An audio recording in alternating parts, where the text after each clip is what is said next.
ఈరోజు నందికొట్కూరులో వేంపెంట గ్రామానికి రావడం జరిగింది. వేంపెంట గ్రామమే కాదు ఇతర గ్రామాలు కూడా ఈ ఆత్మకూరు బెల్ట్లో ఎక్కువ శాతం వర్షాకాలం మొదలైంది అంటే కొంచెం డిసెంట్రీ అతిసార వ్యాధి ఎక్కువగా ఉంటుందన్నమాట. అంటే మోషన్స్ అయ్యి జ్వరము ఇలాంటివి కనిపిస్తాయి. ఇది చాలా కంటేజియస్ డిసీజ్ అన్నమాట. ఇది ఏంటంటే వర్షాకాలంలో మనము జాగ్రత్తగా ఉండకపోతే ఊరికి ప్రమాదమే. ఇక్కడ ఏం జరిగిందంటే వర్షం పడినందుకు వాటర్ ఏదైతే ఉందో నీళ్ళు ఏవైతే ఉన్నాయో అవి స్టాగ్నెంట్ అయిపోయి డ్రింకింగ్ వాటర్ బోర్వెల్ కి కనెక్షన్ వచ్చేసి ఆ నీళ్లు తాగడం వల్ల ఇలా జరిగిందనమాట. సర్పంచ్లు కానీ ఎంపీటీసీలు కానీ ఇక్కడ ఉన్న అధికారులు కానీ చాలా అప్రమత్తంగా ఉండాలి. ఇది ఒక్కటే కాదు, ఈ కాలంలో డెంగ్యూ మలేరియా కూడా ఎక్కువగా ఉంటుంది.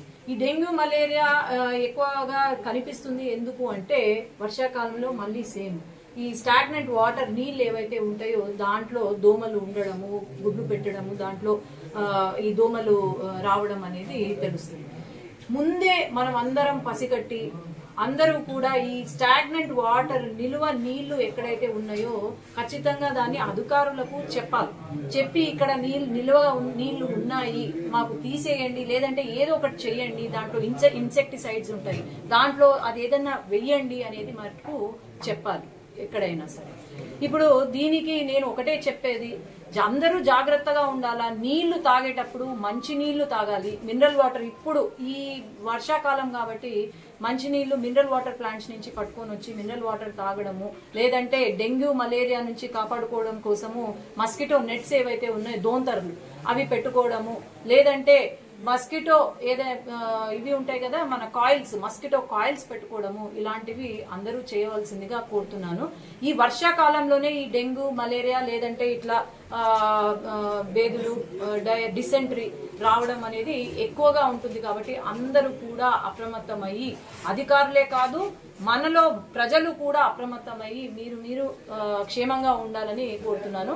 అట్లాగే ఎక్కడైనా ఏదైనా ఇలాంటి సిమ్టమ్స్ కనిపించినాయంటే వెంటనే అధికారులకు ఇన్ఫార్మ్ చేయాలి. ఆర్డీఓ గారికి, ఇక్కడ మెడికల్ అథారిటీస్ ఉంటారు, లేదంటే మీ సర్పంచ్లకు అందరికీ కూడా చెప్పి అప్రమత్తం చేయవలసిందిగా నేను కోరుతున్నాను. అట్లాగే అయితే ఇస్తాము, నేను అక్కడ ఇంటికి కూడా విజిట్ చేస్తున్నాను. అట్లాగే ఈ రోజు మన చంద్రబాబు నాయుడు గారు రాష్ట్ర ముఖ్యమంత్రి గారు చేపట్టిన పెన్షన్ కార్యక్రమం ఏదైతే ఉందో మొట్టమొదటిసారిగా పెన్షన్ అంటేనే ఏంటో తెలియదు, అది ఎన్టీ రామారావు గారు ముందుకు తీసుకొచ్చారు. అదే విధంగా ఇప్పుడు చంద్రబాబు నాయుడు గారు పెన్షన్ ని పెంచి, ఎక్కడైనా విన్నారా అండి? పెన్షన్ ఎప్పుడైనా డిలే ఉంటుంది కానీ ఒక్క రోజు కూడా డిలే ఉండకూడదు అని చెప్పి, మళ్ళీ ఆదివారం వస్తుందని చెప్పి ఎక్కడా డిలే ఉండకూడదు, నా ప్రజలు ఎక్కడా ఇబ్బంది పడకూడదు అని ఒక్క రోజు ముందే పెన్షన్ ఇవ్వడము నాకు తెలిసి ఈ హిస్టరీలోనే ఫస్ట్ టైం ఉంటుంది. అది చంద్రబాబు నాయుడు గారికి ఉన్న ప్రజల పైన ఉన్న ప్రేమ. కాబట్టి అందరూ కూడా ఈ రోజు పార్టిసిపేట్ చేసి కరెక్ట్ గా అందరికి కూడా ఒక్క రోజులో సాయంత్రం లోపల ప్రతి ఒక్కరికి